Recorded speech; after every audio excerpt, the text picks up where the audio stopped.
Good morning guys. Ayan na, bumili ako ng gulay. Ayan. Ang haba ng nilakad ko guys. Ay, mahaba yan. Ayan. Tapos maulan. Maulan ngayong umaga.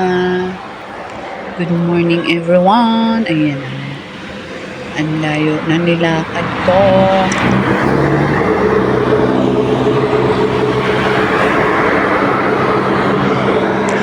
Para ang ulam namin ay gulay, i-adobo ko lang siya para masarap. Nakabili na ako kanina ng isda eh. Nakabili na ako ng isda. Ang gagawin ko sa isda naman is prito-prito ko lang siya. Yan, lakad-lakad muna tayo. Ayan na. Lakad tayo dito sa kalsada. Tingin-tingin tayo. Ingat talaga sa daan kasi madulas. Madulas dito sa labas. Ayan. Ang ganda dito. Presko. Masarap yung hangin. Yan. Tingin-tingin sa paligid. Ang ganda pagmasdan. Tingnan mo. Lakad lang tayo. Kailangan lang natin ng dahan-dahan maglakad. Baka mamaya madulas tayo. At tayo pagtawanan. Diba guys? Dahan lang. Layo pa yan. Layo ng binilhan kong gulay. Gusto ko kasi mag-gulay. Ayan. Pero okay lang to kasi para exercise din to.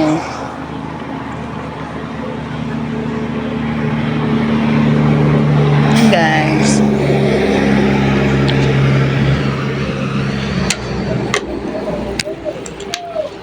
Ayan.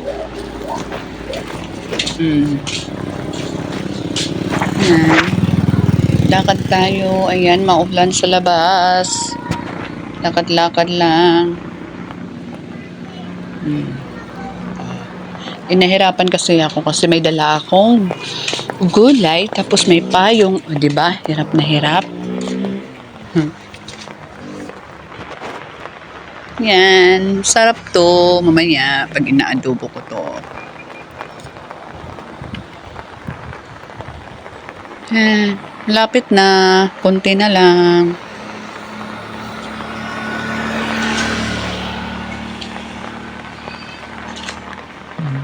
Exercise din to. Lakad-lakad. Pero huwag kayo mag-exercise pag umuulan. Mahirap pa. Madulas. Mamaya, paano kayo dyan sa kalsada? Matapilok kayo dyan. Mahirap na talaga guys. Yan. Paano kung wala akong payong? Sigurado, basang-basa ako. Buti na lang may payong. Nahiram ako kay mother.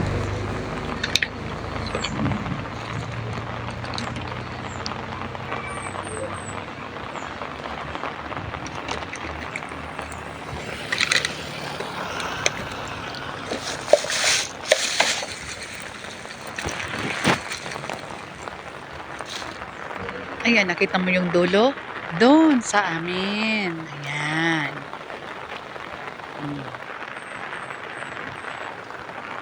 Yan ang gulay.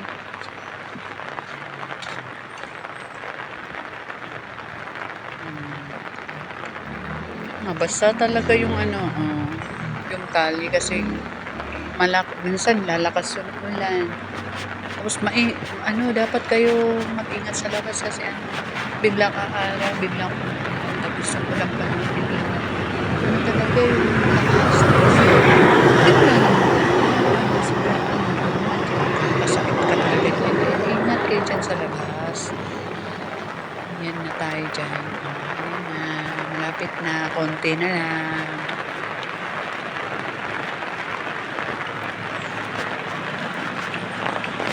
Yan na. Tindahan ni mother. Tapos dito sa kapila naman. Bukit. Sa kapatid ko.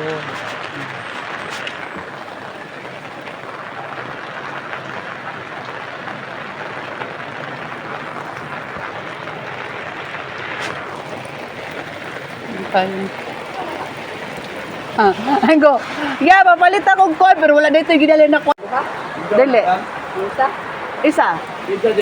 Dito ba? Sige sa pana. Iwang. Wala kayo Pangalan? Ah.